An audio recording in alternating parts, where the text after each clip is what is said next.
جدھر ریاست نے ذمہ داری لی تھی اپنے کمزور لوگوں کی. یہ جو آپ پیچھے دیکھ رہے ہیں فلیٹ، کیوں یہ 2011 تب سے یہ پروجیکٹ ہے اور یہ چلتا نہیں؟ کیونکہ غریبوں کا پروجیکٹ ہے. یہی وی آئی پیز کا ہوتا تو 2 سال میں پورا ہو جانا تھا. غریبوں ہیں، کسی کی آواز نہیں ہے، مزدور ہیں، ان کا پیسہ بھی کہیں اور چلا جاتا ہے، ان کی زمینوں بھی اور استعمال ہو جاتے ہیں، ان کے اوپر قبضہ گروپ بھی آ جاتا ہے، کیونکہ آواز نہیں ہے لوگوں کی، کمزور ہیں لوگ. ہماری ذمہ داری ہے ریاست کی کہ ہم اپنی کمزور طبقے کی ذمہ داری لیں، جس طرح مدینہ کی ریاست میں لی گئی تھی. تو انشاءاللہ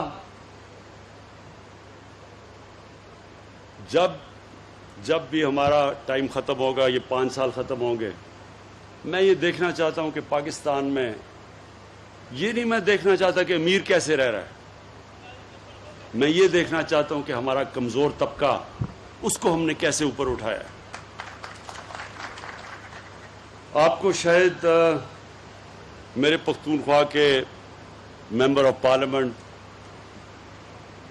میرے chief minister, governor, ministers, MPs, شاید آپ کو اس چیز کا نہیں پتا کہ پختونخوا کے لوگوں نے آپ کی پارٹی کو 2/3 اکثریت دی کیوں، جبکہ وہ کبھی دوسری باری نہیں دیتے کسی کو. ایک باری دیتے ہیں لوگوں کو، دوسری باری میں ایک وہ گیا تو دوسرے کو پھر چانس دیتے ہیں. تو کیوں 2/3 اکثریت دی؟ یونائٹڈ نیشنز UNDP کی ایک رپورٹ ہے یونائٹڈ نیشنز کی،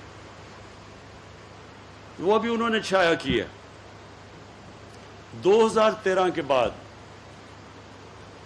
سارے پاکستان کے صوبوں میں جس صوبے کے اندر سب سے تیزی سے غربت کم کی گئی وہ پختونخوا تھا.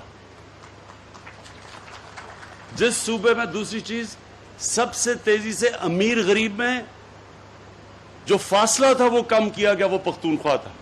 اور تیسری چیز UNDP کی رپورٹ میں آئی کہ جس صوبے میں سب سے زیادہ ہیومن ڈیولپمنٹ ہوئی، انسانوں کے اوپر سرمایہ کاری کی گئی، وہ پختونخوا تھا. اس لیے پختونخوا کے باشعور لوگوں نے 2/3 اکثریت دی ہمیں.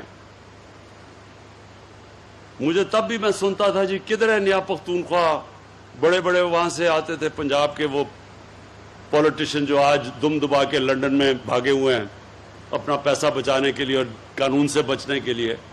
زیادہ دیر نہیں بچے گا انشاءاللہ، ان کو ہم واپس لے کے آئیں گے، فکر نہ کریں گے. تو یہ یہاں آ کے کہتے تھے کدھر ہے نیا پختونخوا، کیونکہ ان کو تو عادت پڑی ہوئی تھی کہ صرف بڑے بڑے امیر کو امیر کر دو.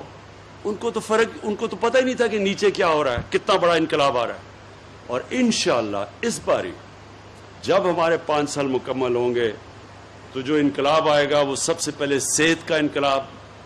یہ جو ہیلتھ کارڈ ہے، اور میں خراج تحسین پیش کرتا ہوں سب سے پہلے جو صوبہ جس نے سب سے پہلے یونیورسل ہیلتھ کوریج کی، مطلب کہ سارے شہریوں کو کور کیا ہیلتھ انشورنس سے، وہ پاکستان کی تاریخ میں وہ صوبہ. اور آپ کو اس کا اعزاز جاتا ہے محمود خان کہ آپ نے سارے صوبے کے لوگوں کو کور کیا.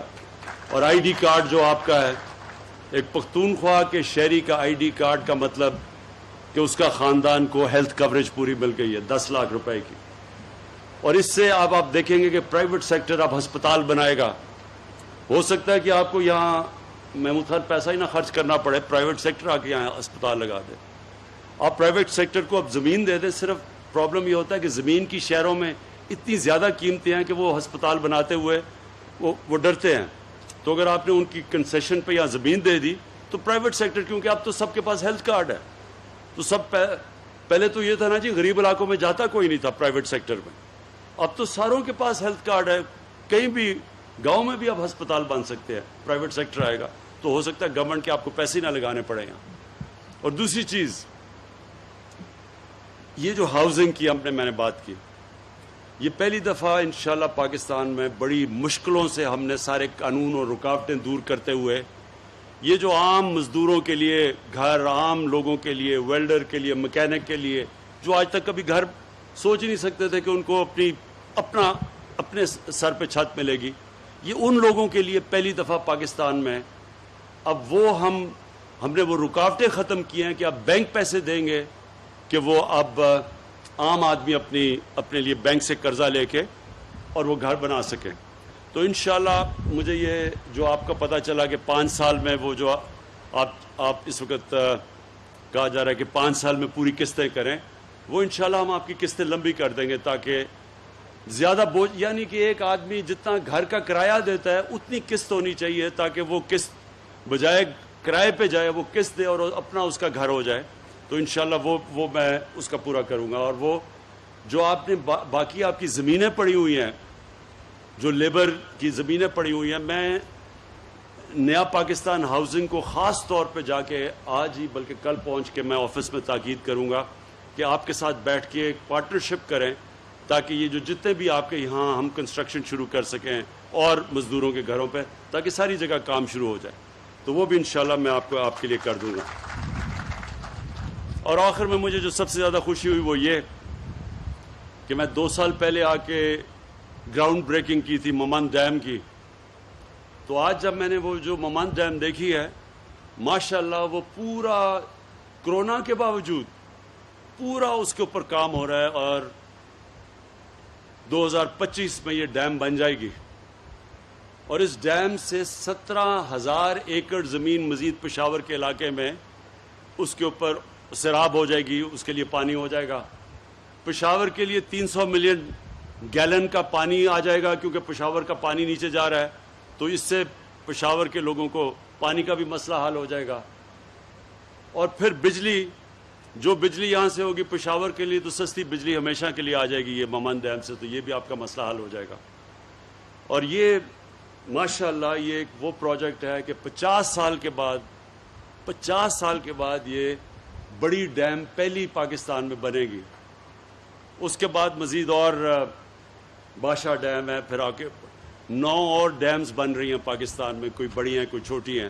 تو اگلے 10 سال تک یعنی 2028 تک 10 ڈیمز بنیں گی پاکستان کے اندر, جس کے اندر ممند اور بادشاہ ڈیم سب سے بڑی ڈیمز ہوں گی. پھر اس کے بعد داسو بھی بہت بڑی ڈیم ہے. تو یہ ایک پہلی دفعہ ہم نے اس کا نام رکھا ہے ڈیکیڈ آف ڈیمز, کہ 10 سال کے اندر ڈیمز جو کہ 50 سال پہلے ہمیں بنانی چاہیے تھی وہ انشاءاللہ اب سارے پاکستان میں, کیونکہ آگے بہت بڑا مسئلہ آ رہا ہے پانی کا.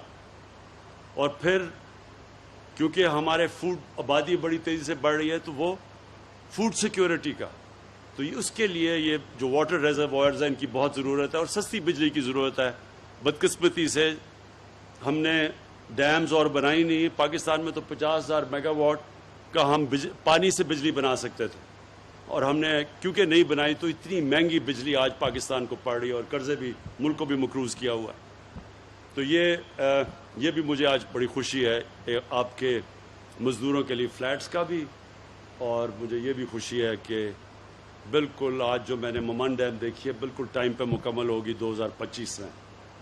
میں آخر میں پھر سے آپ کو محمود خان پختونخوا, آپ کو اور پختونخوا صوبے کو خاص طور پہ خراج تحسین پیش کرتا ہوں, کیونکہ جو آپ نے ہیلتھ کارڈ, جو آپ نے سب کو ہیلتھ کارڈ دیا ہے, یعنی پختونخوا کا آئی ڈی کارڈ کا مطلب کہ سارے پختونخوا کے شہریوں کے پاس ہیلتھ کارڈ ہے اور کسی بھی ہسپتال میں اپنا علاج کروا سکتے ہیں. یہ ایک کمزور لوگوں کے لیے, غریب لوگوں کے لیے سب سے بڑی نعمت ہے, اور اس کی میں آپ کو خراج تحسین پیش کرتا ہوں.